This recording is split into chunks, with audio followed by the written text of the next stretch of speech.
by Alden. Fair but firm, Chodash It was a tale of two cities, or fights as the case may be. In a terrific light heavyweight championship fight between WBC champion Adonis, Superman Stevenson and former WBA Badou Jack, the Ripper, both men showed plenty of grit in battling to a tumultuous majority draw.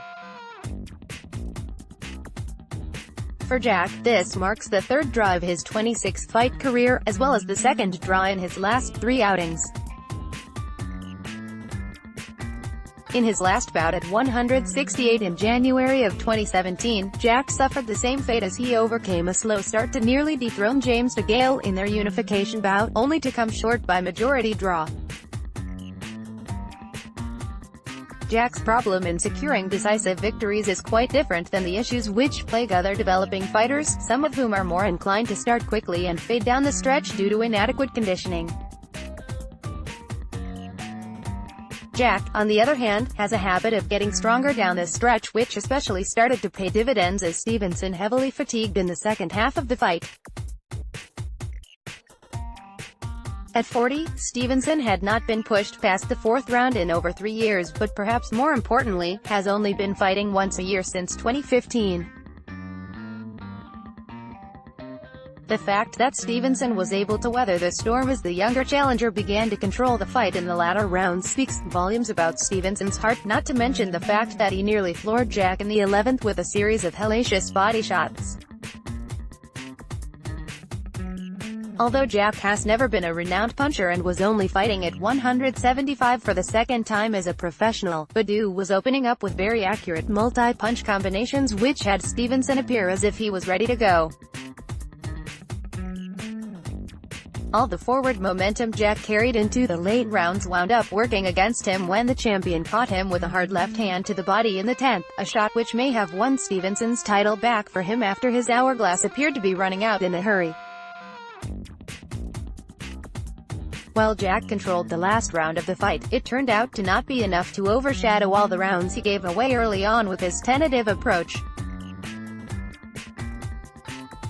It's hard to knock Jack for the cautious approach early when you consider the fact that Stevenson is still a massive puncher who has been especially dangerous in the early rounds.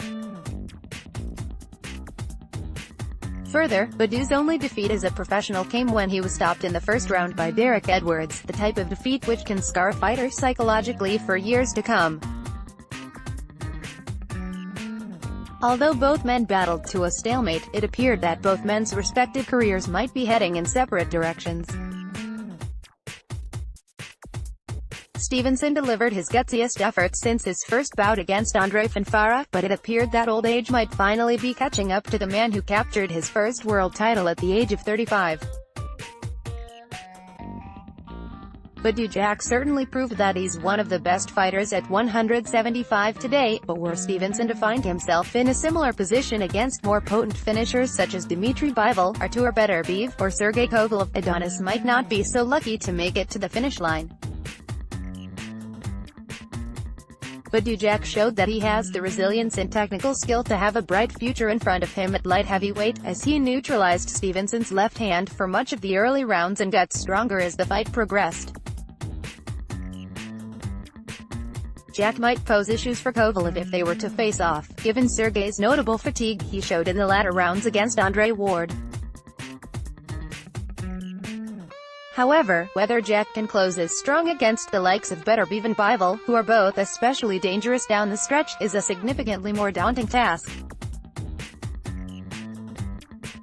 A draw is never an outcome the fans or the fighters look forward to, but in this case it shed considerable light on what each man has to bring to a stacked 175-pound division.